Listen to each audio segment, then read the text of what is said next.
नमस्कार, मी मंदार फणसे. राष्ट्र महाराष्ट्रामध्ये तुमचं स्वागत. पाहूयात दिवसभरातल्या घडामोडी.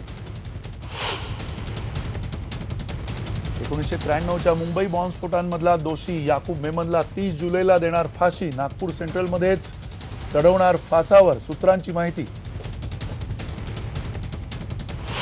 सुप्रीम कोर्टाच्या डायरेक्टिव्ह प्रमाणेच संपूर्ण कारवाई याच्यामध्ये चाललेली आहे.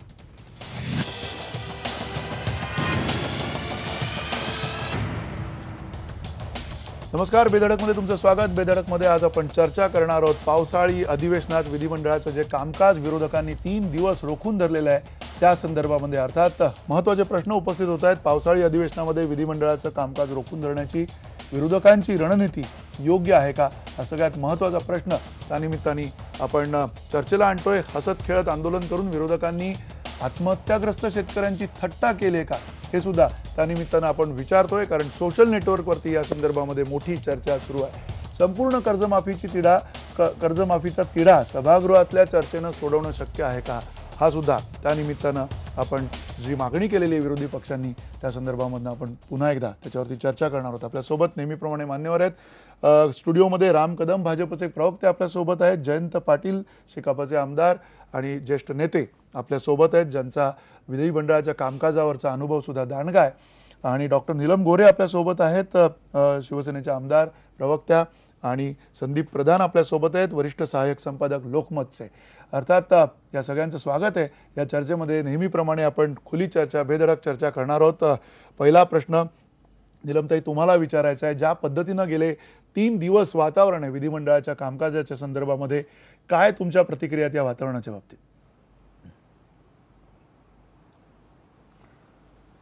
तर आमची अशी अपेक्षा होती की काही वेळेला पूर्वी असा अनुभव आहे की सरकार म्हणजे ज्याला काँग्रेस आणि राष्ट्रवादीचं सरकार होतं त्यावेळेला की एखादा प्रश्न लगेच अग्रक्रमाने घेणं याच्याबद्दल वेगवेगळी मतं असायची. की पहिल्या आठवड्यामध्ये कायदा सुव्यवस्थेचा विषय घ्यायचा का शेतकऱ्यांच्या आत्महत्यांचा घ्यायचा किंवा सिंचन घोटाळ्याचा घ्यायचा, याच्यावरून मतभेद असू शकतात. पण यावेळेला सरकारने पहिल्या दिवशी स्पष्ट केलेलं आहे की दुबार पेरणी, त्याच्यानंतर शेतकऱ्यांच्या आत्महत्या, खतं वेळेवरती मिळणं, या सगळ्या विषयांवरती सरकारची चर्चेची तयारी आहे. आणि कर्जाच्या संदर्भामध्ये कशा प्रकारे हा बोजा कमी करता येईल याबद्दल देखील चर्चा करण्यासाठी शेतकऱ्याची जी दुरावस्था आहे त्याच्यात बदल व्हावा असं सरकारला निश्चितपणाने वाटतं. आणि म्हणून पहिल्या दिवसापासून आमच्या विधान परिषदेमध्ये एकनाथजी खडसे आणि विधानसभेमध्ये देवेंद्र फडणवीस हे सातत्याने सांगतायत की आमची सरकारची चर्चेची तयारी आहे. आता प्रश्न असा आहे की तुम्ही अमुकच घोषणा करा, ते जोपर्यंत ती घोषणा होत नाही तोपर्यंत आम्ही चर्चाच होऊ देणार नाही, हे म्हणणं म्हणजे मला असं वाटतं की कुठेतरी एक राजकीय कलाटणी देण्याचा हा प्रयत्न आहे, जनतेची दिशाभूल करण्याचा हा प्रयत्न आहे. आणि शेतकरी आत्महत्येसारख्या प्रश्नावर एका बाजूला सातत्याने शेतकरी आत्महत्या होत असताना आम्ही सुद्धा पूर्वी अशी मागणी केलेली आहे वेळोवेळी की राजकारण बाजूला ठेवा आणि सगळे मिळून एकत्र येऊन आपण या शेतकरी आत्महत्यांच्या प्रश्नावरती आपण काही तोडगा काढायचा प्रयत्न करूया. बरं, दुसरा मंदार याच्यात सगळा प्रश्न आहे की जयंत पाटील इथे आहेत बरोबर. खूप रणकंदन याच्यापूर्वी सभागृहात झालेला आहे. कोंढाणे धरणासारखा विषय जयंत पाटलांनी कलाटणी दिली त्या पूर्ण विषयाला, हे अगदी आम्ही मान्य करतो, ते जरी दुसऱ्या पक्षाचे असले तरी. पण त्यावेळेला रणकंदन झालं तरी सुद्धा वाद कशासाठी व्हायचा, चर्चा झाली पाहिजे हा वाद असायचा. चर्चा न होताच अशा पद्धतीने करणं, आणि काय माहितीये सभापतींवर आम्हाला काही मांडायचं नाहीये, सभापतींचा प्रयत्न सातत्याने चाललेला आहे की कामकाज व्हावं. पण आम्हाला आठवतंय की पूर्वी आम्ही सांगतोय की अरे आम्हाला चर्चा करायची आहे, मध्ये बोलायचंय, पण अगदी कामकाज रेटून पास केलं जायचं. कामकाज रेटून विधेयकं सुद्धा पास केलेली आहेत अनेक वेळेला न सांगता. आणि याच्यावरून आम्ही वेळोवेळी सत्ताधारी पक्ष आणि त्यावेळेच्या संसदीय कार्यमंत्र्यांकडे मतभेद व्यक्त केलेले आहेत. आता आमचं असं म्हणणं आहे, आणि शिवसेना भाजप अर्थातच आम्ही याच्यात बरोबर आहोत या विषयामध्ये, की शेतकऱ्यांची परिस्थिती वाईट आहे, त्याच्यात सुधारणा होण्यासाठीच हे सत्तांतर झालेलं आहे. आणि म्हणून सरकारची कर्तव्य पार पाडण्यासाठीच ही चर्चा महत्वाची आहे, ही आमची त्याच्यातली भूमिका आहे. आणि म्हणून आम्ही रोज म्हणतो की आपण याच्यावर चर्चा करूया. आणि तुमचा दुसरा प्रश्न आहे त्याच्याकडे आपण नंतर येऊ. नक्की पण हसत वगैरे सगळ्या चिक्की खात ज्या काय गोष्टी चाललेल्या आहेत ना ते अगदी म्हणजे संवेदनहीनतेचं प्रतीक आहे. नक्की तुम्ही म्हणताय की संवेदनहीनतेचं प्रतीक आहे. पुन्हा संदीप प्रधान, तुम्ही इतकी वर्ष बघताय विधिमंडळाचं कामकाज, ज्या प्रकारे विधिमंडळाच्या आवारामध्ये आंदोलनं केली जातात, तो आंदोलनाचा हक्क आहे किंवा नाही याबाबत सुद्धा त्या वेळेच्या अध्यक्षांनी वेगवेगळे निर्णय दिलेले आहेत, त्याच्यावरनं निलंबनं केलेली आहेत. असं आपल्याला सगळं माहीत असताना सुद्धा आत्ताची जी आंदोलनं यावेळेला झाली त्या आंदोलनाच्या बाबत सोशल नेटवर्कवरती सुद्धा खूप चर्चा सुरू आहे की असं करायला हवं होतं का, तसं करायला हवं होतं का, आणि त्याहीपेक्षा हसत खेळत जी आंदोलनं झाली त्यावरती सुद्धा तीव्र प्रतिक्रिया उमटत आहेत. कशा प्रकारे तुम्ही बघताय या सगळ्या घटनांकडे, आणि त्यातूनही महत्त्वाचं म्हणजे कुठेतरी गांभीर्य जे आहे या सगळ्या सभागृहाचं विधिमंडळाचं ते गांभीर्य सुद्धा आपण त्यानिमित्ताने हरवत चाललोय का? एक पहिली गोष्ट मला सांगावीशी वाटते ती म्हणजे असं आहे की आत्ता जे सत्ताधारी आहेत ते दीर्घकाळ सत्ता विरोधक राहिले असल्यामुळे त्यांना अजून सत्ताधाऱ्याची भूमिका कशी करायची याचं भान पुरेसं आलेलं नाही. आणि जे गेले 15 वर्ष सत्तेमध्ये होते त्यांना आज विरोधी बाकांवर बसायला लागल्यामुळे विरोधकाची भूमिका कशी वठवायची याचा अजून अंदाज आलेला नाही. आत्ता हळूहळू ते दोघेही आपापल्या भूमिका कुठे म्हणजे स्वीकारायला किंवा त्या दृष्टिकोनातून वागायला सुरुवात करतायत, हे पहिलं आहे. दुसरं असं आहे की गेली कित्येक अधिवेशन आपण जर बघितलं तर पहिले 2-3 दिवस हा गोंधळ होतो. आणि यापूर्वी विरोधी पक्षात शिवसेना भाजप असताना प्रतिकात्मक अशा प्रेतयात्रा निघालेल्या आहेत विधान भवनात, आपल्याला आठवत असेल. त्याच्यानंतर गळ्यामध्ये काही चपलांचे हार म्हणा किंवा इतर काही गोष्टी घालून एखादा विषय मांडणं, ह्याचे प्रकार झालेले आहेत. आणि असे प्रकार हे सुरुवातीला केले जातात. याचं सगळ्यात मोठं कारण म्हणजे आता मीडियाचं अट्रॅक्शन खेचून घेणं. कारण कसं आहे की मीडियाचा हा मोह इतका आहे की अनेक नेते या मीडियाच्या मुळे अडचणीत आले, बोलल्यानंतर त्यांना माघार घ्यावी लागले, पण तरी सुद्धा त्यांना आपण कॅमेरामध्ये समोर आलं पाहिजे आणि संध्याकाळी आपण दिसलं पाहिजे टीव्हीवर, याची स्पर्धा कुठेतरी गेल्या काही दिवसामध्ये सदस्यांमध्ये सुद्धा लागलेली आहे. आणि मग त्याच्यातूनच कुठेतरी प्रेतयात्रा काढताना एखाद्या मृत व्यक्तीसारखं झोपून राहण्याची अभिनय करणं किंवा चिकी खाण्याचा जो काल जितेंद्र आव्हाड यांनी जो एक अभिनय केला, तर तो सगळा जो अभिनय आहे, हे सगळं कौशल्य आहे, हे ते मीडियाचे अट्रॅक्शन आपल्याकडे खेचून घेण्याचा हा एक प्रकार आहे.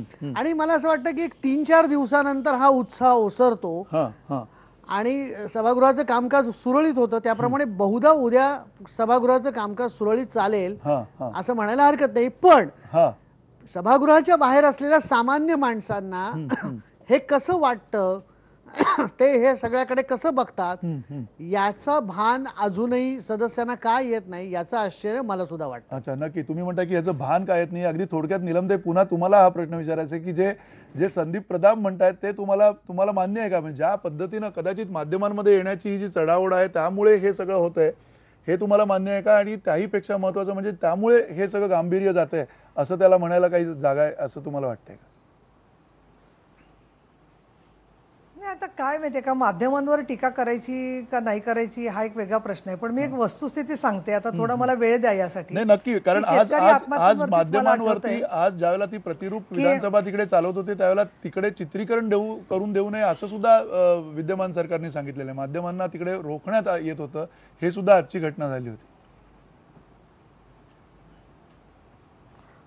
मला आठवतं आहे की शेतकरी यांच्या प्रश्नावरतीच या मार्चच्या अधिवेशनामध्ये एका वर्षी मला वाटतं 2007 किंवा 2008च्या सुमाराचा विषय असेल मुंबईमध्ये, आणि त्या अधिवेशनामध्ये जवळजवळ 6-7 तास चर्चा चालली होती शेतकऱ्यांच्या प्रश्नावरती. मी पण मांडलं होतं, दिवाकर रावते साहेबांनी मांडलं होतं, पांडुरंग फुंडकरांनी मांडलं होतं, जयंत पाटलांनी मांडलं होतं. बरीच भाषणं झाली होती सभा आणि परिषदेत, दिवसभर चर्चा चाललेली. आणि संध्याकाळी मग ती चर्चा थोडी थांबवली गेली आणि त्याच मीटिंगमध्ये त्यामध्ये मी एक औचित्य मांडण्याची परवानगी सभापतींकडे त्यावेळेला मागितली होती.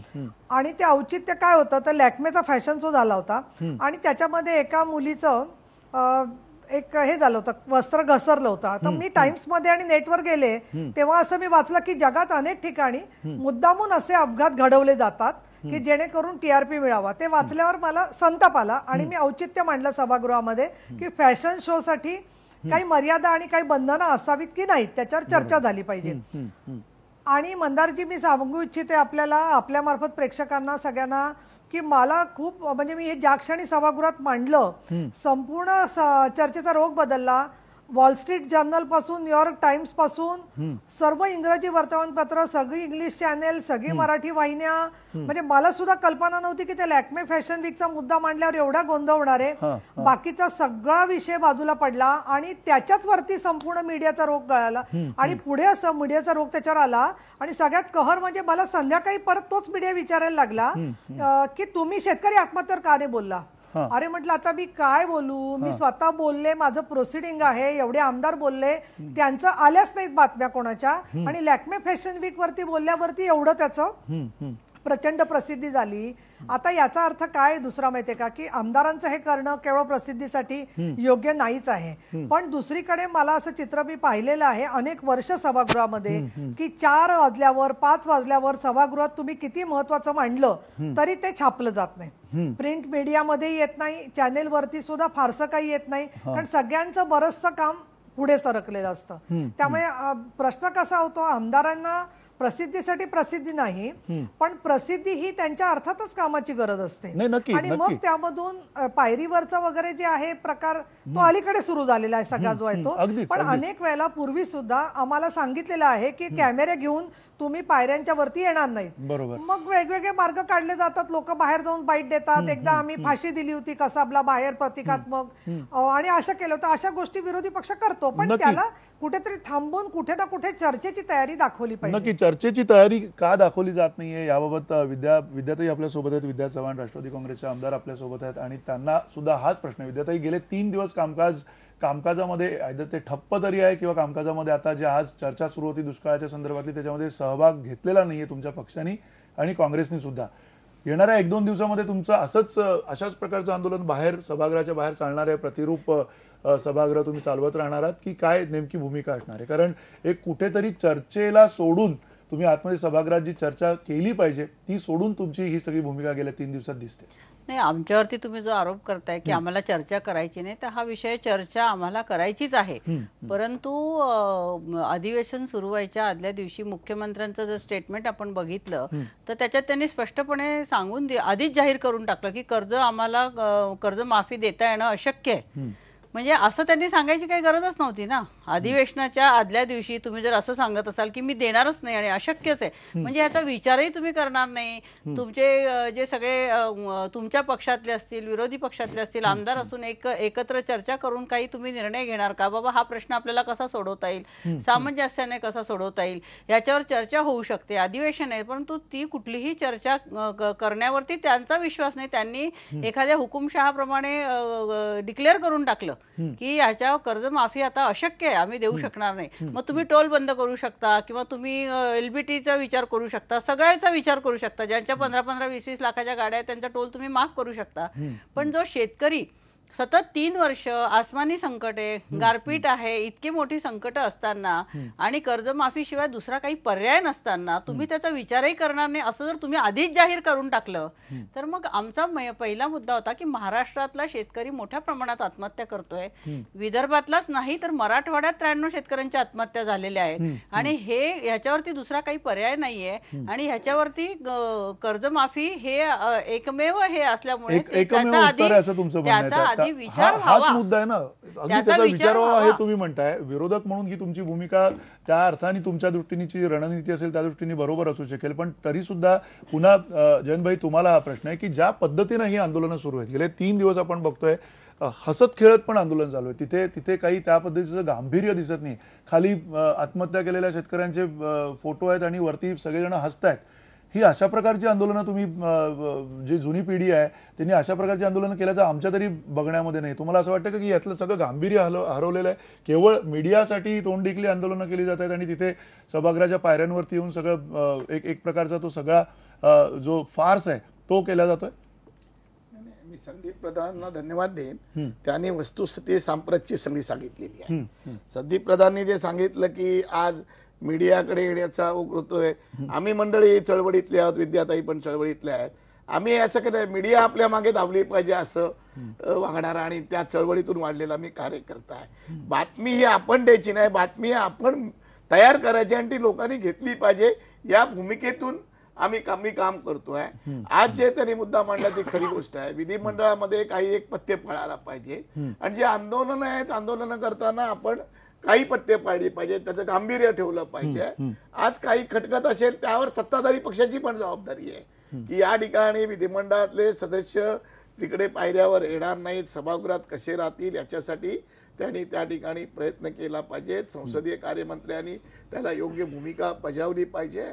आणि आज जे विद्याताईंनी सांगितले ती खरी गोष्ट आहे. वाद सुरू कुठे झालेला आहे तर राज्य शासनाकडून जे धोरणात्मक निर्णय आहेत ते अधिवेशनाच्या पूर्वसंध्येला कधीच जाहीर करायचे नसतात. जे सभागृहात ठरवायचं असतं, जे सभागृहातले निर्णय आहेत त्याचं धोरणात्मक कधी त्यांनी जाहीर केलं नाही पाहिजे. हा याच्यात बंधन आहेत, संकेत आहेत आणि मला वाटतं कायदा सुद्धा आहे की विधिमंडळ सुरू असताना कमिट्या केल्या नाही पाहिजेत, विधिमंडळ सुरू असताना बाकीच्या कुठल्या शासकीय धोरणात्मक निर्णय घेतले नाही पाहिजेत. ही सगळे संकेत आज पायदळीत उडवले जात आहेत. आणि म्हणून या ठिकाणी प्रामुख्यानं की आज दुष्काळाच्या बाबतीमध्ये आपण थोडी चर्चा वेगळी नेतोय. माझी तुमच्याकडनं अपेक्षा आहे की या ठिकाणी शेतकरी जो आत्महत्या करतोय किंवा आज कर्जमाफी मागतोय याला मूळ शोधण्याचं खऱ्या अर्थानं या चर्चेत तुम्ही सुरुवात केली पाहिजे. नाही, आपण त्याच्यावर केली चर्चा. या अगोदर सुद्धा याच मुद्द्यावरती आपण चर्चा केली, पण भाई पुन्हा त्या मुद्द्यावरती पण तुमच्या येतो. तो मुद्दा किती महत्वाचा आहे त्याच्यावरती पण आपण पुढच्या भागामध्ये चर्चा करूया. पण जो मूळ प्रश्न आहे, जिथे जिथे सगळा गोंधळ झालेला आहे त्याच्यामध्ये पुन्हा राम कदम तुम्हाला हा प्रश्न आहे की कुठेतरी तुम्हाला असं वाटतंय का की जे संकेत आहेत ते मुख्यमंत्र्यांनी पायदळीत उडवले असं जे आता विरोधक म्हणतात त्यामुळे ही सगळी परिस्थिती उद्भवलेली आहे आणि त्यामुळे गेले 3 दिवस कुठल्याही प्रकारे सत्ताधारी आणि विरोधक हे बाकावर न बसता कुठेतरी बाहेर वेगवेगळ्या ठिकाणी तोंड एकमेकांच्या दिशेला विरोधी परस्पर दिशेला करून हे सगळी भांडणं चालू आहेत आणि केवळ मीडियासमोर जो होतो तो एक फार्स अशा पद्धतीचं चित्र समोर येत आहे. नाही, आपण जर मागच्या 3 दिवसाची जर सगळी परिस्थिती जर आपण व्यवस्थित पाहिली तर असं लक्षात येईल की विरोधी काँग्रेस राष्ट्रवादी पक्षानं जे काही पूर्ण महाराष्ट्राच्या जनतेसमोर की शेतकऱ्यांचा त्यांना फार कळवळा आहे आणि शेतकऱ्यांसाठी ते अगदी दाबून सभागृहात भांडतायत, अशा प्रकारचं जे खोटं ढोंगी चित्र निर्माण करण्याचा प्रयत्न या काँग्रेस आणि राष्ट्रवादीकडून सुरू आहे. याची कधी कधी कीव यासाठी येते की जेव्हा तुमचे मीडियाचे कॅमेरे सुरू असतात त्यावेळेस ह्यांचं आंदोलन सुरू असतं, तुमचे कॅमेरे 10 मिनिटांनी बंद झाले ह्यांचं आंदोलन बंद होतं. म्हणजे एका ठिकाणी म्हणायचं की शेतकऱ्या आत्महत्या शेतकरी करतोय या गोष्टीचं आम्हाला दुःख आहे आणि त्या शेतकऱ्याचे फलक पायाशी पकडायचे आणि खदा खदा हसायचं आणि एकमेकांना जोक शेअर करायचे. म्हणजे दुसऱ्याने जोक सांगायचा तिसऱ्याला, तिसऱ्याने चौथ्याला, अशा प्रकारे त्या आत्महत्या केलेल्या शेतकऱ्यांच्या कुटुंबाचं अशा प्रकारे त्या पायऱ्यांवर थट्टा उडवायचे. म्हणजे एका ठिकाणी यांच्या नेत्यांनी जे कॅबिनेट मंत्री राहिलेत त्यांनी लहान मुलं सुद्धा अशा पद्धतीने चिकी खात नाहीत, फक्त कॅमेरा समोर दिसलो पाहिजे म्हणून अशा पद्धतीने चिकी खायची. हे सगळं ढोंगीपण आहे. ह्यांना जर चर्चा हवी असेल तर त्या विधिमंडळाच्या पायऱ्यावर बसून चर्चा होणार आहे का? चर्चा हवी असेल लाखो रुपये त्या अधिवेशनावर खर्च होतात. हे लाखो रुपये या शेतकऱ्यांच्या घामातून कष्टातून निर्माण झालेले हे पैसे आहेत, त्याच्यातून हे विधिमंडळाचं सार्वभौम सभागृह आहे. इथे येऊन चर्चा करून चर्चेनं प्रश्न सुटतील. पहिल्या दिवसापासून जर पहिल्या दिवशी जर पाहिलं तर अतिशय महत्वाचं बिल सभागृहाच्या पटलावर ठेवण्यात येणार होतं. महाराष्ट्र आपण जे लोकसेवा जो ऍक्ट आता परवा केला त्या संदर्भातलं. जर काँग्रेसवाले जर खरोखर जर गांभीर्यपूर्वक या गोष्टीला घेणार असतील तर पहिल्याच दिवशी आले होते आणि माननीय मुख्यमंत्र्यांनी सांगितलं की या संदर्भामध्ये शेतकऱ्यांच्या कोणत्याही प्रश्नाच्या बाबतीमध्ये हे भाजप युतीचं सरकार हे पूर्णपणे पॉझिटिव्ह आहे. शेतकऱ्याच्या हिताचं निर्णय ठीक आहे. पॉझिटिव्ह जर असेल, पॉझिटिव्ह असेल तर तुम्ही बोलवा ना. तुम्ही चर्चेला बोलू शकला असता. संसदीय कामकाज मंत्री जे असतील त्यांनी त्या तशी भूमिका कुठेतरी समोर येऊन एकच तुम्हाला सांगतो मंदार, ढोंगीपणा बघा कसा आहे. यांना कर्जमाफी कधी आठवली? यांचं सरकार गेल्यावर आठवली. मागची 5 वर्ष सातत्यानं मागणी होती तेव्हा तुम्ही का नाही केली कर्जमाफी? विषय असा आहे की मुळात मुळामध्ये या कर्जमाफीच्या पलीकडे जाऊन आमचं युतीचं शासन बघतंय की हा शेतकरी कधीही कर्जाच्या विळखात सापडू नये. यांना काय झालं, यांच्या सहकारी बँका आहेत या महाराष्ट्रभर, या सहकारी सरकारनं जी कर्जमाफी होते ही यांच्या या सहकारी बँकांमध्ये येते आणि या सगळ्या बँका कर्जात बुडालेल्या आहेत. आणि मागे पण असंच झालं, 117 कोटी कोल्हापूरच्या बँकेचं गबाड बाहेर निघालं आणि हे आम्ही नाही, हे त्या कॅगच्या रिपोर्टमध्ये आहे. म्हणजे आणि या सगळ्या बँका राष्ट्रवादी आणि काँग्रेसच्या आहेत. मग शेतकऱ्याला पुढे करायचं आणि स्वतःच्या बँकेत कर्जात बुडालेले आहेत त्या बँका वर काढायचं, हा खरा काँग्रेसचा उद्देश आहे. आणि त्याच्यासाठी शेतकऱ्यांना पुढे केलं जातं. जर यांना खरोखर कळवळा असता तर मागच्या 5 वर्षात का नाही केलं? जयंतभाई तुम्ही सुद्धा सहकार क्षेत्रामध्ये आहात. अशा प्रकारे खरंच सहकारी बँकांना फायदा करण्यासाठी हे सगळं केलं जातं. खाजगी नाहीयेत, सहकारी बँका या शेतकऱ्यांच्या आहेत. कुणाचं वर्चस्व आहे त्याच्यावर? वर्चस्व बोलण्यासाठी तुम्ही प्रसिद्ध आहात महाराष्ट्रामध्ये. जयंत पाटील ही व्यक्ती सत्य बोलते. आज महाराष्ट्राच्या लोकांना जयंत पाटीलचं कळू द्या की ह्या बँका कुणाच्या बँका ज्या आहेत राष्ट्रवादी काँग्रेसच्या आहेत की नाही. मी यांना निश्चितपणे सांगतो की याच्यामध्ये यांची मांडणी चुकीची आहे. कर्जमाफी जी झालेली आहे ती शेतकऱ्यांना झालेली आहे, बँकांना नाही आहे. का झालेली आहे? बँकांनी शेतकऱ्यांना कर्ज दिलेलं आहे आणि ते कर्ज काही बँकांचं नाही. आणि मी सांगतो बँकांना जे कर्ज दिलेलं आहे आणि बँकांनी जे कर्ज दिलेलं आहे ते डिपॉझिट कडनं घेऊन दिलेलं आहे.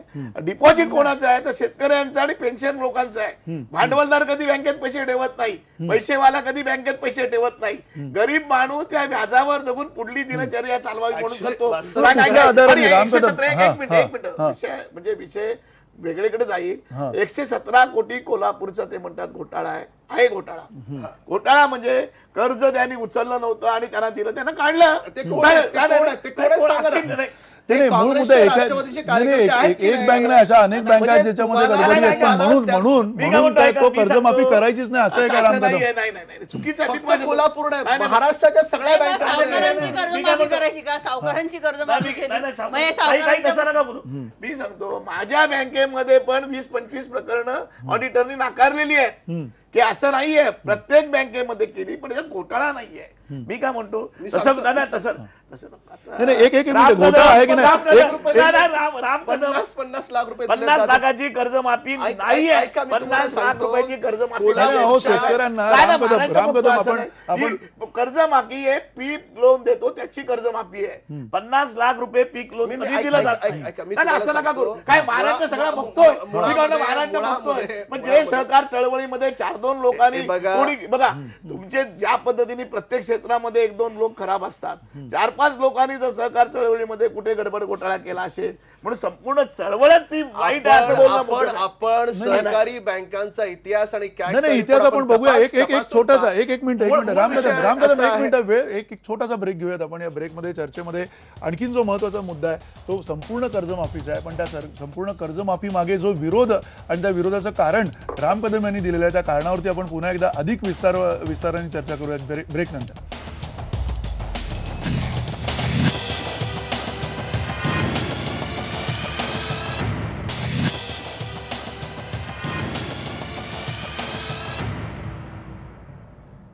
बेधडकमध्ये पुन्हा एकदा स्वागत. आपण चर्चा करतोय पावसाळी अधिवेशनामध्ये विरोधकांनी घेतलेल्या भूमिकेवरती. अर्थात काही बेधडक प्रतिक्रिया आपल्या प्रेक्षकांनी दिलेल्या आहेत.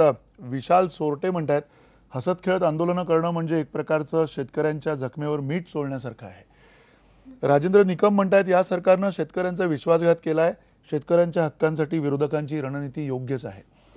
विशाल गिरी म्हणतात, विरोधकांनी हा टाइमपास लावलेला आहे. त्यांना शेतकऱ्यांची काळजी असती तर त्यांनी सरकारबरोबर सकारात्मक चर्चा केली असती. आणि विक्रांत कदम म्हणतायत, शेतकरी आत्महत्या करत असताना त्याचं कुठलंही गांभीर्य न दाखवता मुख्यमंत्री मुठभर भांडवलदारांसाठी विदेश दौऱ्यावर होते, ही शेतकऱ्यांची थट्टा आहे. एकूण विविध अशा प्रतिक्रिया आणि या प्रतिक्रियांवरती बोलण्याच्या बरोबरच आपल्याला पुन्हा एकदा संदीप प्रधान तुम्हालाच हा प्रश्न विचारायचा आहे की चर्चेवरचा विश्वास कुठेतरी गेल्या काही काळामध्ये आपला कमी झालाय का? कारण ज्या पद्धतीने तुम्ही माध्यमांचा नक्की जो उल्लेख केला की गेल्या काही वर्षांमध्ये आपण बघतोय की सभागृहाबाहेर आंदोलनं करणं याच्यावरती जास्ती भर दिसतोय. पण आपण बघितलेलं आहे की अतिशय खडी भाषणं झालेली आहेत आणि एकेका माणसानी हे सभागृह दणाणून सोडलेलं आहे संपूर्ण बहुमत असताना सुद्धा. असं आत्ता होताना का दिसत नाही? नाही, निश्चितच आता जयंत भाई आहे तिथे. मला आठवते की दत्ता पाटील या सभागृहाचे सदस्य होते, त्यांची भाषणं गाजलेली आहेत. नंतर केशवराव धोंडगेंची भाषणं गाजलेली आहेत एकेकाळी, आणि खूप अनंत सदस्य, म्हणजे नावं घ्यावी तेवढी कमी होतील अशा सदस्यांनी हे सभागृह, म्हणजे खालचं सभागृह विधानसभेचं आणि विधान परिषदेचंही गाजवलेलं आहे. तो प्रश्न नाहीये. झालंय असं की गेल्या काही वर्षामध्ये आपल्याला असं दिसतं की तेच प्रश्न, त्याच विषयावरच्या लक्षवेधी हे पुन्हा पुन्हा येताना दिसतात. तीच आश्वासनं दिली जातात, समोरचे सदस्य निदर्शनास आणतात. म्हणजे बीटी देशमुखांसारखे सदस्य तर तारीखवार सांगायचे की हेच उत्तर तुम्ही मागच्या पावसाळी अधिवेशनात दिलं होतं, त्याच्यानंतर पुन्हा दिलं होतं. त्यामुळे प्रश्न असा आहे की अनेक वेळा तीच आश्वासनं दिली जातात, वेळ मारून नेली जाते, एखाद्या बैठकीचं आयोजन केलं जातं सदस्यांच्या, आणि आपण हा प्रश्न सोडवू म्हटलं जातं, पण पुन्हा आपल्याला असं दिसतं की एखाद दुसऱ्या अधिवेशनानंतर तोच विषयावरचा प्रश्न येतो आणि प्रश्नाची सोडवणूक होत नाही. आणि आता मगाशी जयंतभाई म्हणाले की प्रथा, संकेत, पालन, आज असं होतं की अनेक वेळा ज्येष्ठ मंत्री किंवा सदस्य सुद्धा जे सभागृहात बोलले नाहीत ते मात्र खाली येऊन त्या विषयावर प्रतिक्रिया देतात, बोलतात. म्हणजे अनेक वेळा ते सभागृहात घडलेलंच नसतं, ते सभागृहाच्या बाहेर घडतं. त्यामुळे एक काय पर्यायी सभागृह प्रसिद्धी माध्यमांच्या रूपाने अगोदरच तयार झालेला आहे. आणि मग लोकांना असं वाटतं की इथं जर प्रश्न सुटणार नसतील, इथं जर पुन्हा आपण भांडून आणि सातत्याने प्रश्न लावून जर त्याची तड जाणार नाही, तर निदान या माध्यमातून काही होतं का, असं काही एक वातावरण निर्माण झालंय का याच्यातून. म्हणजे आता इथं विद्यमान सदस्य अनेक आहेत, ते याबाबत सांगू शकतील की खरोखर अशी भावना सदस्यांमध्ये ही भावना आहे का? निलमताई तुम्हाला काय वाटतं, ही अशाच प्रकारची भावना आहे सार्वत्रिक? हा बोला निलम. नाही, मंदार, मला असं वाटतं की आपण अनेक विषय एकत्र सरमिसळ करतो आहे आणि ती थोडी अयोग्य पद्धतीने यासाठी मला वाटते की माध्यमं सगळीच आता, म्हणजे ते खूप तपशिलात जायला लागेल, पण मला असं वाटतं की एकूण प्रिंट मीडियाचं महत्व आणि ब्रेकिंग न्यूजमुळे सगळं बदललेलं सामाजिक परिस्थिती हे एका बाजूला. दुसरं, अनेक वेळेला असं सुद्धा झालेलं आहे की जसं विधिमंडळाचं विधानसभेचं अधिवेशन चालू असतं, तसं मला आठवते की डिसेंबर अधिवेशनात राज्यसभा आणि लोकसभेचं अधिवेशन दिल्लीत चालू असतं. आता सुद्धा 22 तारखेला ही परिस्थिती होणार की 22 जुलै नंतर 8 दिवस विधानसभेचे अधिवेशन चालू आहे, लोकसभेचे अधिवेशन आहे. आता प्रश्न कसा होता, तर याकूब मेमन, आजच घ्या तुम्ही उदाहरण, अधिवेशनात कामकाज काही झालं नाही, पण दिवसभर माध्यमांना पाहिजे होतं की याकूब मेमनच्या फाशीवरती काय तुमचं म्हणणं आहे. आता आमच्या समोर हा प्रश्न असतो पक्षाचे प्रवक्ते म्हणून की सभागृहामध्ये काही विषय झाले नाहीत, याचा अर्थ बाकी काहीच बोलायचं नाही हे म्हणणं म्हणजे सुद्धा योग्य होणार नाही, कारण जगात अनेक गोष्टी घडत असतात. नक्की. दुसरं, आता जे चाललंय की खाली मंत्री असं करतात वगैरे, तर इथे मला असं वाटतं की एक तर सत्तांतर झालेलं आहे, लोकसभा निवडणुकात, विधानसभा निवडणुकीमध्ये दुसरं सरकार निवडून आलं, 15 वर्षाचं सरकार, त्यातली 30 उत्तरं, आणि ती उत्तरं बदलण्यासाठी बऱ्याच गोष्टी अजून बदलायला लागणार आहेत. विशेषतः सरकारी नोकरशाही जी उत्तरं देते, 6 महिने, वर्षभर चौकशी चालू आहे किंवा नाही अशा पद्धतीची जी उत्तर असतात, हे बदल करण्यासाठी बरंच काही काम अंतर्गत सुद्धा शासनाला जसं करायला लागेल तसं सभागृहामध्ये सुद्धा याच्यावरती काम करणाऱ्या कमिट्या पण आहेत, नियम समिती आहे, आश्वासन समिती आहे. आणि म्हणून मला असं वाटतं की काही प्रश्नांवरती सभागृहाचं रोख बदलू शकतो. मी एक कॉन्क्रीट उदाहरण देते फक्त नकारात्मक बोलण्यापेक्षा. रोख असा आहे की नाही, पण प्रश्न असा आहे की देवेंद्र फडणवीस आता पनिशमेंट रेटवरती बोलतात, हे महत्वाचं आहे ना. तुम्ही प्रत्येकच गोष्ट सगळ्यांना एकदम एका फटक्यामध्ये असं अयशस्वी नाही जाहीर करू शकत. माझं म्हणणं, सीएम जी उत्तरं देतात नगर विकासमध्ये, गृहमध्ये, अतिशय अभ्यासपूर्ण आणि चांगली उत्तर आहेत त्यांची जी आहेत. पृथ्वीराज चव्हाणांच्याकडे सुद्धा काही उत्तरं बरी असायची, पण त्याचा निर्णयच व्हायचा नाही. त्याच्यामुळे मतभेद आहेत ना आमचे. मूळ मुद्दा आहे, असं जनरलाइज काहीतरी आपण बोलायला नको. नाही, मूळ मुद्दा आहे. चर्चा सुद्धा काही आपण कुठे मुद्दा सोडून करत नाही आहोत, कारण मुद्दा हाच आहे की एकीकडे चर्चा होत नाहीये, दुसरीकडे केवळ ज्या पद्धतीनं आंदोलनं झाली त्या आंदोलनावरती सुद्धा संपूर्ण जनमानसामध्ये विविध पद्धतीनं प्रतिक्रिया आहेत. या सगळ्यांचा आपण धांडोळा घेतोय आणि त्यामुळे खरं तर मुद्दा हा आहे की विश्वास उडतोय का? म्हणजे बाहेर सभागृहाच्या बाहेर का असं करावं लागते सगळ्या सदस्यांना? हा सुद्धा त्या निमित्तानं महत्वाचा प्रश्न विचारलाच गेला पाहिजे. जयंतभाई, तुम्हाला मी संदीप प्रधानचं पुन्हा अभिनंदन करतो. वस्तुस्थिती ते सांगतायत, वस्तुस्थिती सांगतायत, मी त्यांना धन्यवाद देतो. आणि याच्यामध्ये कुठेतरी बदल पाहिजे. आणि मला वाटतं मुख्यमंत्र्यांबद्दल आम्ही बोलतच नाही. मुख्यमंत्र्यांच्या परफॉर्मन्स, मुख्यमंत्र्यांच्या सभागृहामध्ये रिप्लायमध्ये आम्ही कधीच बोलत नाहीये. आणि ताईंना मी एक विनंती करतो की सरकारबद्दल नोकरशाही उत्तर देत नाही. नोकरशाहीनं आपण उत्तर काय द्यायला लावायचं आहे मंत्र्यांनी बघायचं आहे. मी उद्या त्या जागेवर असेल तर मी सांगेन असं उत्तर द्यायचं आहे. आणि उत्तर देताना मी असं बोलले, माझ्या बोलण्याचा विपर्यास करू नका. मी असं बोलले की उत्तर देताना परिपूर्ण अभ्यास केला पाहिजे, ब्रीफिंग घेतलं पाहिजे. ते पण आता लोप चाललेला आहे. ब्रीफिंग घेऊनच मंत्री पूर्वी येत होते. मंत्री कधी ब्रीफिंग न करता येत नव्हते. अजून 8 महिने सुरू झाले नाहीये. आम्ही तुमच्याबरोबर, मी पत्रकार तुमच्याबरोबर बसलेलो आहे. त्यावेळेला असं काही मंत्री कधी माफी मागत होते असते तर असं होत नाही. परिपूर्ण ब्रीफिंग आम्ही बघितलेलं आहे. आज ती पण मानवा आहे की ब्रीफिंग न घेता त्या ठिकाणी यायचं. हा जो फरक आहे तो वेगळा. आणि पण तुम्ही आजची जी चर्चा आहे, माझी विनंती आहे, याच्याशी संबंधित आहे. कर्जमाफीची आहे. कर्जमाफीची चर्चा होऊच दिली जात नाहीये. मुळात कर्जमाफीची चर्चा होऊच दिली जात नाहीये. सरकार म्हणते की कर्जमाफीची चर्चा करायला आम्ही तयार आहोत. विद्याताई, का मग होऊ दिली जात नाहीये? तुम्ही जा ना सभागृहामध्ये आणि करा. एवढे सगळे म्हणजे मुलूक मैदान तोफ आहेत तुमच्याकडे सगळे नेते जे बोलू शकतात ना, तिकडे सगळे मुद्दे बोलू शकतात. पण मुख्यमंत्र्यांनी हेच ठरवून टाकलंय की कर्जमाफी देणार ठरवून टाकलं हे बोलले. पण तुम्हाला सभागृहामध्ये आयुध आहेत ना, जी आयुध तुम्हाला वापरून तिकडे बोलले जाणार आहे ती आयुध आहेत ना. तुम्ही संपूर्ण कर्जमाफीवरती उद्यापासून चर्चा करायला तयार आहात का? उद्यापासून वातावरण बदलेल अशी माझी अपेक्षा आहे. आणि त्याबाबत आज सगळे सभापती अध्यक्षांकडे चर्चा होतात. काही ज्येष्ठ सदस्य त्या ठिकाणी आहेत. मला तर हे वातावरण बदलेल वेगळ्या तऱ्हेने आहे. पण माझा मुद्दा आहे, माझी विनंती आहे की कर्ज शेतकऱ्यांना घ्यायलाच लागलं नाही पाहिजे अशा प्रकारची नीती घेतली पाहिजे. ही भूमिका या निमित्तानं महाराष्ट्रात जनतेला कळली पाहिजे. पण हे करणार कसं? हे होणार कसं जोपर्यंत चर्चेला सामोरं जात नाही? एकच मिनिट.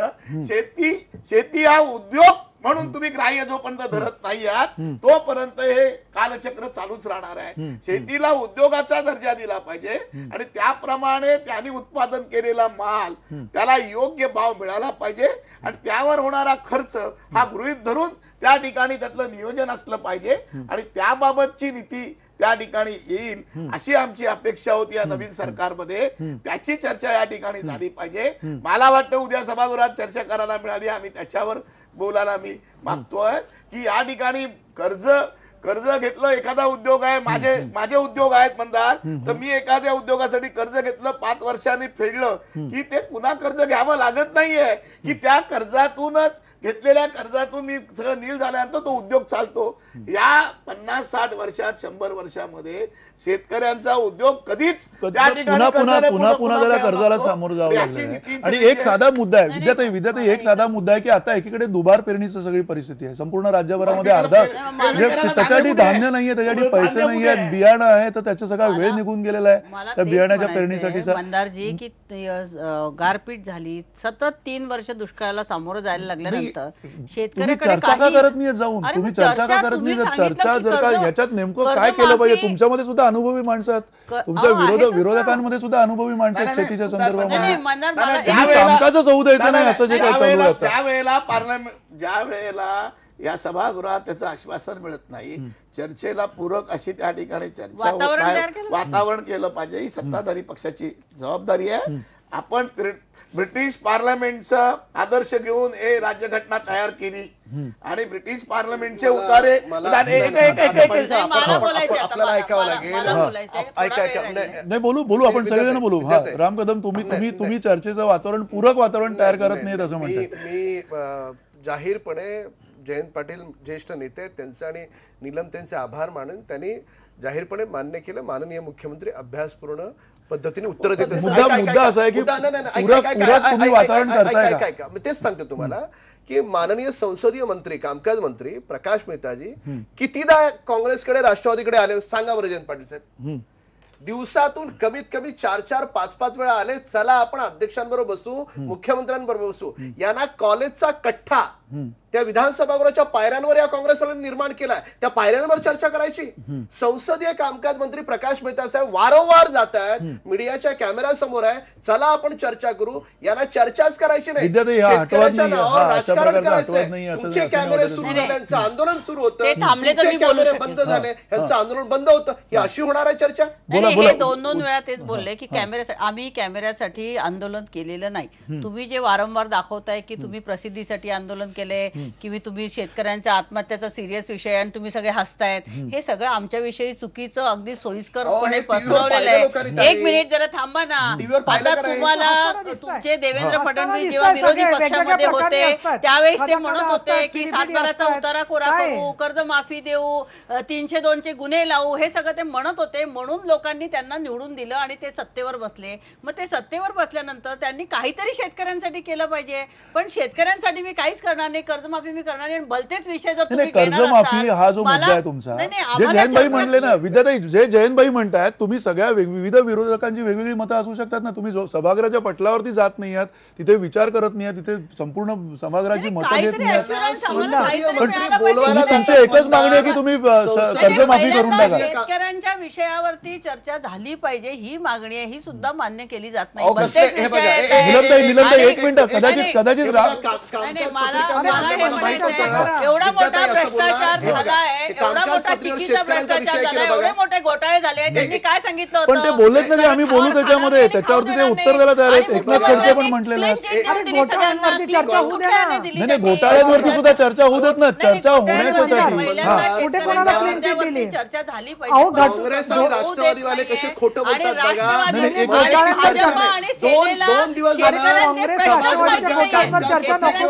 एक मिनिट, भाजप आणि सेनेला शेतकऱ्यांचे प्रश्न माहिती नाहीत, हे हा आणखीन एक मुद्दा आहे, तो आपण वेगळा घेऊया चर्चेला हवं तर. त्याच्यावर चर्चाही करत भाजप आणि सेनेला शेतीचे प्रश्न कळत नाहीत, हे जे तुम्ही म्हणता ना, त्याच्यावरती आपण वेगळी चर्चा घेऊया हवं तर.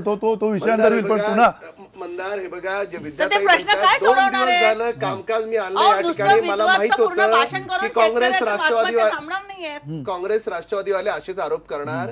या आमच्या युती शासनानं दोन्ही दिवस कामकाज पत्रिकेवर शेतकऱ्यांचाच विषय आहे. आजही तोच होता, कालही तोच होता. यांना खरोखर जर राजकारण करायचं नसतं तर आज सभागृहात चर्चेला आले असते. आले नाहीत चर्चेला. ह्यांना मीडियाच्या कॅमेऱ्यासमोर जायला वेळ आहे, ह्यांना पायऱ्यांवर कॉलेजचा कट्टा करायला वेळ आहे, ह्यांना टाइमपास करायला वेळ आहे, ह्यांना गळ्यात टाळ अडकवून करायला वेळ आहे. पण शेतकऱ्यांच्या विषयावर आंदोलन करण्यात तुम्ही लोक एक्सपर्ट आहात, आम्ही नाही. आजचं बोला ना, आजचं कोण केलं? यांना कॅमेरा समोर वेळी वाकडी मान हलवून चिक्की खाण्यासाठी वेळ आहे. मूळ मुद्दा असा आहे, चिक्कीचा प्रश्न तुमचा रास्त आहे, चिक्कीच्या घोटाळ्याच्या संदर्भातला रास्त प्रश्न आहे. निलमताई बोला, पण आंदोलन तुम्ही चर्चाच होऊ देत नाही. हा एक मिनिट, संदीप मी तुमच्याकडे तुम्ही चर्चा घ्या ना परत. आंदोलनाची पद्धत हा नाही, मंदार फणसे, आंदोलनाची पद्धत कुठली याच्यावरती मतभेद असू शकतात. त्यांना चिक्की खाऊन चिक्कीचा भ्रष्टाचार दाखवणं योग्य वाटतंय, तो त्यांच्या समजाचा भाग आहे. माझं म्हणणं असं आहे याच्यामध्ये की याच्या पूर्वी एक पालुपद सातत्याने तुम्ही प्रोसिडिंग काढा. कुठली निवडणूक झाली, 2004 ची हो, 2009 ची हो, पहिली वर्ष 2 वर्ष कुठलाही विषय मांडला विरोधकांनी की यांचं ठराविक भाषण ठरलेलं आहे की जनतेने आम्हाला निवडून दिलेलं आहे आणि म्हणून आम्ही हे सगळ्या गोष्टी करतोय. मग ती कर्जमाफी वगैरे एकदा दिली त्यांनी, नाही असं नाही, पण अनेक वर्ष 7-7, 8-8 वर्ष यांचं हेच भाषण. दुसरं मी असं सांगेन की चर्चा करत असताना संवेदनहीनतेचा यांचा असा नमुना होता की तबरेज सायकर सारखा मुलगा गोळीबारात मेल्यावर हे सगळेजण विद्याताई सगट बाका वाजवून अजित पवारांचं अभिनंदन करत होते. आणि आता माझा तर पुढे आरोप आहे की यांचे जे घोटाळे आहेत काँग्रेस आणि राष्ट्रवादीचे, काँग्रेस आणि राष्ट्रवादीच्या घोटाळ्यांना चर्चा होऊ नये म्हणून हा सगळा गोंधळ करतात ते. काँग्रेस आणि राष्ट्रवादीच्या घोटाळ्यांवर चर्चा होऊ नये म्हणून हे सगळे गोंधळ करतायत. तुम्ही बाका वाजवलेली आहेत, व्हिडिओ टेप्स आहेत त्याच्या सभागृहाच्या ऑथॉरिटी. मी आव्हान देते तुम्हाला, सगळ्यांनी ऐकलेले आहे, सगळं रेकॉर्डिंग आहे, तुम्ही सगळ्यांनी टाळ्या वाजवलेल्या आहेत. तुम्ही आता शेतकऱ्यांच्या आत्महत्यांवरती बोलताय. नाही माझा म्हणून मूळ मुद्दा असा आहे याच्यामध्ये सगळ्यामध्ये की आम्ही चर्चेला तयार आहोत तर आम्हाला वेळ द्यायला तयार नाहीयेत आणि म्हणून चर्चा झाल्याच्या नंतर मला तर उलट असं म्हणायचं, एक वाक्य मला बोलू द्या की काँग्रेस आणि राष्ट्रवादीच्या ज्या चौकशा सुरू झाल्या आहेत त्यांच्या घोटाळ्यांच्या, त्याच्यावर चर्चा होऊ नये म्हणून यांचे सगळे हे बिलकुल नाही, बिलकुल नाही, बिलकुल नाही. तुम्ही जो आरोप करताय आमच्यावरती, अजितदादा असतील, पवार साहेब असतील, सगळ्यांनी तसंच आहे. मग सांगितलेलं आहे सिंचन की ज्या घोटाळ्याची तुम्हाला चर्चा चौकशा मागणार आहोत करायच्या आम्ही. आहे, त्या तुम्ही चौकशा सिंचनावर करा. सगळं तुम्ही एकदा बोला ना, दादा सगळ्यांना. मोदींना काय झालं, आम्ही कोंडाने भ्रष्टाचार दादा नव्हता, शेतकऱ्यांचा पण तुम्ही तो भावनिक जाणून मुद्दा बुजून तो मुद्दा घेऊन, बनवला. शेतकऱ्यांचा 0.1 भावनिक सिंचन मुद्दा नव्हता घेऊन- तरी तुम्ही ते केलं. नाही, आपण पुन्हा सिंचन वगैरे सगळे विषय झालेले आहेत बोलून, सगळ्यांना माहिती आहे. एक मिनिट वेळ संपले. भ्रष्टाचार तुमची महापालिका, मुंबई महापालिका, नाही, आपण शिवसेनेचा अहो, हे सगळे विषय घेऊया आपण. विचारायला नाही, पाहिजे ना. एक सगळ्यात मिनिट मोठी भ्रष्टाचारी शिवसेना आणि मिनिट भाजप आहे. आपण हे तुम्ही एकमेकांवरती भ्रष्टाचाराचे आरोप करू शकता, पण त्यापेक्षा महत्वाची चर्चा जी आहे ती म्हणून सभागृहामध्ये तुम्ही सध्या रस्त्यावरती खड्डे पडतात, आणि त्याचे निवडून पैसे आलोय. तुम्ही नाही, भरतात. नाही, तुम्ही काय बोलता? तुम्हाला नाही, काय माहिती आहे मुंबई महापालिकेत काय चालतं ते? विद्याताई म्हणून मुद्दा तर हा आहे. महाराष्ट्र प्रत्येकाला मुंबई शिवसेना निवडून आली आहे का महापालिकेचं काहीतरी budget एवढं मोठं आहे ते. बोलू नका अहो वस्तुस्थिती. विद्याताई तुम्हीच विद्याताई बोलायचं का? आम्हाला काही कळत नाही असं त्याला वाटतं अरण्य तुम्हाला? रुदन असं म्हणतात, जे तुम्ही आरडाओरडा करताय ना त्याला काहीच अर्थ नाही. तुम्ही करताय आरडाओरडा, तुम्हाला मी काहीच नाही कळत करत. नाही, मी म्हणून विनंती पराभूत करतो, झालाय एक मिनिट निलमताई मी तुम्हाला विनंती करतो. भ्रष्टाचाराविषयी बोलला म्हणून सांगितले. मुंबई भ्रष्टाचाराचे महापालिका मुद्दे बघा असतील तुम्ही. किंवा कुठलेही गंभीर मुद्दे असतील, तुम्हाला सभागृह आहे, सभागृहामध्ये तुम्ही चर्चा करू शकता. मी संदीप तुमच्याकडे येतो, एक मिनिटात फक्त भाई तुम्ही बोला. DP प्लान ही जी तुम्हीच घाला चर्चेवरचा विश्वास आहे ना, तो चर्चेवरचा विश्वास कसा दृढ होईल? कारण ज्या पद्धतीनं हे होतंय, माध्यमांची सुद्धा भूमिका असेल, बाहेर माध्यमांसाठी कॅमेरासाठी सगळे येत आहेत असं आपण समजूया, पण कुठेतरी पुन्हा त्या सभागृहाचा जो दबदबा आहे तो त्यासाठी काहीतरी करायला पाहिजे असं नाही तुम्हाला वाटत? एकूण विरोधक आणि जे कोणी ज्येष्ठ त्यातले सभागृह सदस्य असतील त्यांनी ते जरूर करावंसं वाटतो. पण एक मिनिट मतदार, आज महाराष्ट्र एवढा चिंतेत आहे आणि शेतकरी महाराष्ट्रातला एवढा चिंतेत आहे की जुलै महिन्यामध्ये आज जवळजवळ 15 तारीख झाली, एक थेंब पाणी नाही. ती चर्चा याच्यामध्ये प्रामुख्याने होईल असं मला वाटलं होतं. म्हणून मी त्या आग्रहाने आलो की या महाराष्ट्रातला शेतकरी एक असेही बघतोय की या ठिकाणी पाणी नाहीये, उद्या दुबार पेरणी करायला त्याच्याकडे धान्य नाहीये आणि त्याबाबत सरकार काय उपाययोजना करणार आहे ही चर्चा झाली पाहिजे. आणि याच्यामध्ये कुठलेही राजकीय एकच मिनिट सर्व राजकीय मतभेद बाजूला ठेवून महाराष्ट्रातला शेतकरी जगला पाहिजे याच्यामध्ये ही सर्वांनी एकत्र येऊन याच्यावर चर्चा झाली पाहिजे. या नाही, भाजपची भूमिका आहे, सेनेची सुद्धा भूमिका असावी. सरकारची हीच भूमिका आहे. सेना आज आमच्या बरोबर आली. ठीक आहे माझं म्हणणं काय, या चर्चा आपण घडवतो आहोत, त्यामुळे त्यामध्ये या चर्चेच्या निमित्तानं या ठिकाणी शेतकऱ्यांना मदत कशी होईल हे बघण्याचं काम आपलं होईल. शासनाचं धोरण बदलेल याच्यासाठी प्रयत्न केला पाहिजे. या ठिकाणी अर्धा मिनिटं घेईल. महाराष्ट्राच्या सगळ्या शेतकऱ्यांनी हे समजून घ्यायला पाहिजे की अनेक वर्षाच्या तपश्चर्येनंतर हे युती शासन सत्तेवर आले. आम्हाला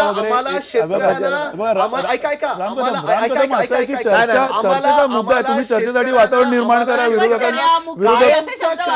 विळख्यातून बाहेर काढायचंय आणि त्या दृष्टीने पण त्या दृष्टीने काढायचंय. तुम्हाला सभागृहाला बरोबर घ्यावं लागेल, सभागृहाला चर्चेमध्ये घ्यावं लागेल. नाही एक मिनिट, शेतकऱ्याला एक मुद्दा अगदी वेळ संपलेला आहे. नाही एक मिनिट लागतील आणि त्या दृष्टीने हे सरकार करतंय. काय होतं की नाही एक मिनिट, सरकार करेल, सरकारला ती संधी अजून पुढची 5 वर्ष आहे. एक मिनिट, अजून 5 वर्षाची संधी, 4 वर्ष तुम्हाला ती संधी असणार आहे. वेळ संपलेला आहे. पुन्हा अगदी जाता संदीप तुम्हाला हा प्रश्न आहे की थोडक्यात येणाऱ्या काळामध्ये तुम्ही म्हणताय तशाप्रमाणे किमान आपल्याला आशावाद ठेवायला जागा आहे का, की खऱ्या अर्थाने जी चर्चा अपेक्षित आहे, संपूर्ण महाराष्ट्राला अपेक्षित आहे, शेतकऱ्याला प्रत्येक अपेक्षित आहे की नेमकं काय होणार आहे आपलं येणाऱ्या, कारण सतत म्हणजे वेळ पटापट चाललेली आहे, पिकांची जी काही सगळी वेळ असते ती सुद्धा हातातनं आपल्या चाललेली आहे. आणि अशा वेळेला जी चर्चा अत्यावश्यक आहे त्या चर्चेसाठी विरोधक सभागृहाच्या पटलावरती येतील आणि बोलतील, अशी काही तुम्हाला परिस्थिती दिसते का? निश्चित उद्यापासून हा सगळा गतिरोध संपुष्टात येऊन चर्चा सुरू होईल अशी मलाही अपेक्षा वाटते. आणि ते फक्त सगळ्यात महत्वाचं असं आहे की ह्याच्यातला मुख्य मुद्दा हा आहे की राज्याची आर्थिक स्थिती, म्हणजे केवळ कर्जाचं व्याज देण्यासाठी सरकारला 24,000 कोटी रुपये दरवर्षाला द्यावे लागत आहे. आणि आज ह्यापूर्वी आपण म्हणतो की टोलच्या बाबत निर्णय घेतला आहे, एलबीटीच्या बाबत चालू आहे. आता असं आहे की शेतकऱ्यांची सुद्धा अपेक्षा आहे. बरोबर. आणि सरकार या कठीण आर्थिक परिस्थितीतून वेगवेगळ्या समाज घटकांना दिलासा देणारा निर्णय कसा घेणार, हा महत्वाचा मुद्दा आहे. नाहीतर असं आहे की ती चर्चा जी आहे ती वांझोटीच राहील. नक्की. त्याच्यातून काहीच निष्पन्न होणार दौरे नाही. करण्यासाठी पैसे नाही आहेत नाही नाही हे सगळे मुद्दे येतील, पण सगळ्यात महत्त्वाचा आज मुद्दा आहे, वेळ संपलेली आपल्याकडे आणि त्यामुळे ही चर्चा आपल्याला पुढे करता येणार नाही. विरोधकांनी सुद्धा एवढा गतिरोध न ठेवता येणाऱ्या काळामध्ये सभागृहामध्ये जाऊन सभागृहाला सामोरं जाऊन चर्चा करायला काहीच हरकत नाही, कारण त्यांनी त्यांचे मुद्दे मांडलेले आहेत. त्या मुद्द्यांच्या पेक्षाही महत्त्वाचा मुद्दा आहे की लवकरात लवकर बळीराजाला जो दिलासा मिळाला पाहिजे तो लवकरात लवकर मिळेल अशी अपेक्षा ठेवूया आणि त्या दृष्टीने चर्चा सगळेच पक्षीय राजकारण बाजूला ठेवून करतील अशी अपेक्षा आपण ठेवूया. धन्यवाद. नमस्कार.